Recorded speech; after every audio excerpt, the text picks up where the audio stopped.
Hey everyone, Coty here, and today I'm going to show you a video of a fractal painting that I did with acrylic paint. I've been getting asked a lot if you can do these fractal type paintings or the dabbed paintings with acrylic paint.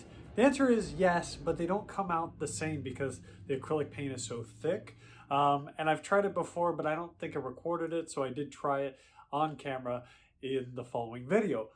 However, the reason I'm doing an intro is because I was testing out that new camera angle, and as you can see right here, I have a note that says zoom out. So this is actually a cardboard box that I put on the wall with screws and then cut out the corner so that I can record down, so I can try to do like a top-down type recording. Well, if you notice, it says zoom out because basically I have to like zoom out on the camera on my phone before I record so that I can zoom in when I edit, but crop enough of it so you only see so much. Anyway, I forgot to zoom out in the video, so it's very close and it cuts off just the very bottom edge of the painting, but you can still kind of see, most of the painting, and you can kind of see the process and kind of how it turns out overall. So I still wanted to show the video because I had it recorded, and it gives you a good idea of what it looks like to use acrylic paint versus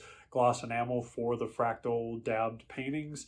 So that's why I kept it, because I wanted to show that to you guys, and I may do more of them in the future, and I'll remember to zoom out if I use that camera angle. But that's it. So I wanted to let you guys know ahead of time. It's slightly cut off, but I did try it because people have been asking me, and I want to try that for you guys. So that's it. I'll head over to the table and you can see that partially cut off fractal painting. Hey everyone, Coty here, and today we're going to be attempting to do a fractal painting with acrylic paint.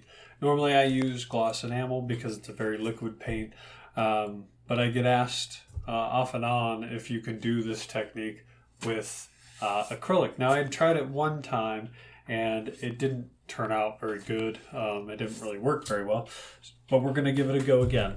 So I've got white, black, yellow, and blue. And we're gonna try it. So we're gonna put a little bit of paint on there, decent amount, because it probably isn't gonna spread around as easily as the gloss enamel. And so we're gonna just put little pockets of paint here. And I have a strange feeling that we're gonna need quite a bit more acrylic than I normally would of the gloss enamel, but we're gonna find out together. So I actually don't know. So we will put that and that. Yeah, I have a feeling we're going to need more. But I'm also going to spray it a little bit just to kind of help it break down a little bit. And then I have a plastic bag here. So without wasting any time, we're going to get right into it.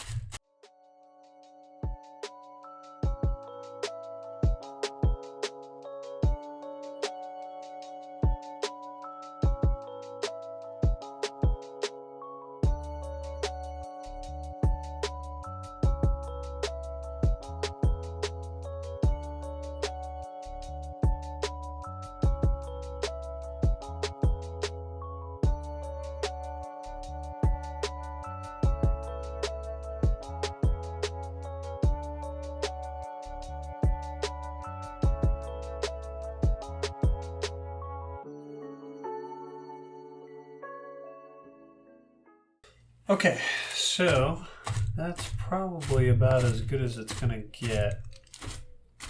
Well, overall, I don't really like it. Here's one of the issues with trying to do this type of painting with this paint. Because this paint is so thick, it just wants to stack on top of itself. It doesn't really want to kind of blend with the other colors. And you do kind of run into the same issue of the colors becoming muddy, just like over here and over here and over here.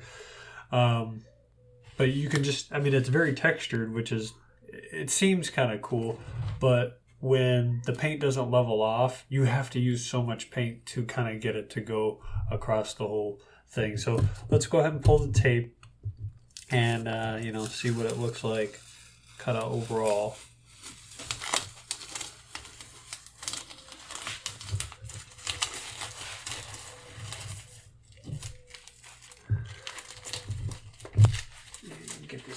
tape out of here.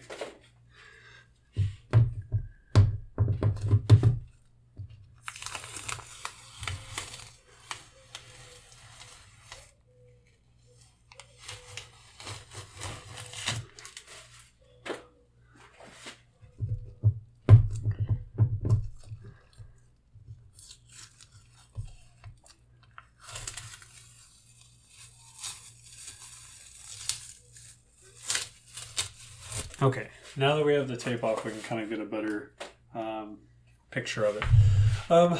Ultimately, I still don't like it as much as the gloss enamel. It's just, it's very weird.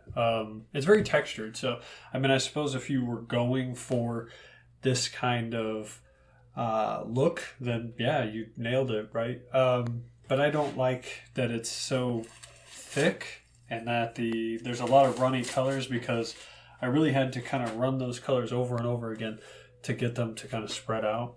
So, all right, so this is the final piece. Gonna take a snapshot for the thumbnail. Again, overall, I am not a fan of this texture, but I suppose maybe if you pull it off a little better, it might actually look better.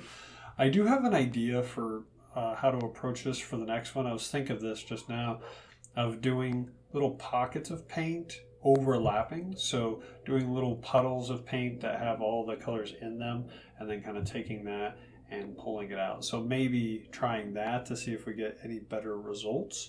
I don't know how that would turn out, but we could definitely try it. So I might try that with acrylic next time to kind of just try something different and see if we can pull this off. But ultimately, that's it for the video. I hope you enjoyed this experiment with me. Again, I'm not a fan of it, but who knows. Anyways, I'll see you guys in the next one. Take care, God bless, and see you then. Bye, guys.